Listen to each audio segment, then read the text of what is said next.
এই প্রোগ্রামটিতে আমরা একটি লুপ চালিয়েছি যেখানে i এর মান 1 থেকে শুরু হয়ে 10 পর্যন্ত ইটারেট হবে। আমি যদি প্রোগ্রামটি রান করাই সেক্ষেত্রে আমরা 1 থেকে 10 আউটপুটে প্রিন্ট হতে দেখব। এখানে একটা কাজ করতে পারি, আমরা ইনিশিয়ালাইজেশন অংশটুকুকে আমরা বাইরে নিয়ে যেতে পারি যাতে করে আমরা লুপের বাইরে i কে অ্যাক্সেস করতে পারি এবং লুপের বাইরে থেকে আমরা যেন i এর মান প্রিন্ট করতে পারি। আসলে এই কারণে আমি ইনিশিয়ালাইজেশন অংশটুকু লুপের বাইরে নিয়ে যেতে চাচ্ছি। আমি i = 1 এই অংশটিকে লুপের বাইরে নিয়ে গেলাম। এই অবস্থায় উপরের প্রিন্টএলএন থেকে এই অংশটিকে সেপারেট করার জন্য আমি লিখতে পারি আউটসাইড লুপ, অর্থাৎ লুপের বাহিরে i এর মান কত সেটা আমরা দেখতে যাচ্ছি। এই অবস্থায় আমি যদি প্রোগ্রামটি রান করি সেক্ষেত্রে আমরা দেখতে পাচ্ছি i এর মান 1 ইনিশিয়ালাইজ হয়ে প্রতি ইটারেশনে i এর মান 1 বৃদ্ধি পাচ্ছে। i যেহেতু <<10 তাই আমরা আউটপুটে 10 পর্যন্ত প্রিন্ট হতে দেখছি।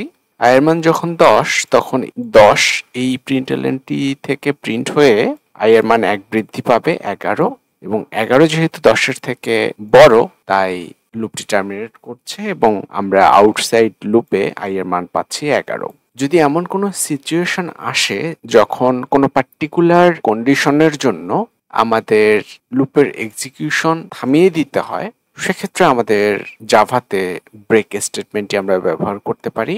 উদাহরণস্বরূপ আমি যদি বলি যে এই প্রিন্টএলএনটি প্রিন্ট করতেই থাকবে যতক্ষণ না পর্যন্ত i এর মান 5 হয়ে যাচ্ছে, অর্থাৎ আমি লিখতে পারি i যখন 5 হবে তখন আমি চাই যে লুপের এক্সিকিউশন ব্রেক হয়ে যাক। এতে করে হবে কি i এর মান 1 ইনিশিয়ালাইজ হবে এবং প্রতি ইটারেশনে i এর মান 1 বৃদ্ধি পেতে থাকবে।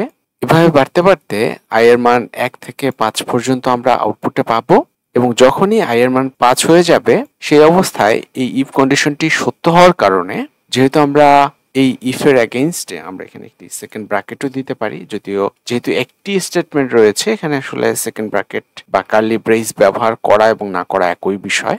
একাধিক স্টেটমেন্টের ক্ষেত্রে আমাদের কার্লি ব্রেস বা ইফ স্টেটমেন্টের বডি পার্টটুকুকে সেপারেট করার জন্য কার্লি ব্রেস ব্যবহার করা কম্পালসারি, বাট যেহেতু একটিমাত্র স্টেটমেন্ট সেক্ষেত্রে আমরা কার্লি ব্রেস দিতেও পারি নাও দিতে পারি।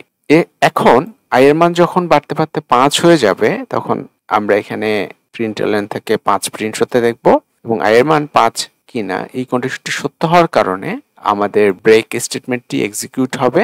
যখনই আমাদের এই ব্রেক স্টেটমেন্টটি এক্সিকিউট হবে সাথে সাথেই লুপের এক্সিকিউশন আর এগোবে না, সে এই পজিশন থেকেই লুপকে টার্মিনেট করে বের হয়ে চলে আসবে। এই কারণে আমরা আউটসাইড লুপে i এর মান 5 প্রিন্ট হতে দেখব। আমি প্রোগ্রামটি রান করাচ্ছি। এখানে আমরা দেখতে পাচ্ছি i এর মান 1 থেকে শুরু হয়ে 5 পর্যন্ত আউটপুটে প্রিন্ট হয়েছে। i এর মান যখনই 5 হয়েছে তখনই এই ইফ কন্ডিশনটি সত্য হয়েছে এবং লুপটি টার্মিনেট করেছে। এই কারণে আমরা লুপের বাইরে i এর মান 5 প্রিন্ট হতে দেখছি। অর্থাৎ আমাদের যদি কোনো পার্টিকুলার কন্ডিশনের জন্য কোনো একটি লুপের এক্সিকিউশন টার্মিনেট করে দিতে হয়, লুপের এক্সিকিউশনকে থামিয়ে দিতে হয়, সেক্ষেত্রে আমরা সেই পার্টিকুলার কন্ডিশনের জন্য ব্রেক স্টেটমেন্ট ব্যবহার করতে পারি।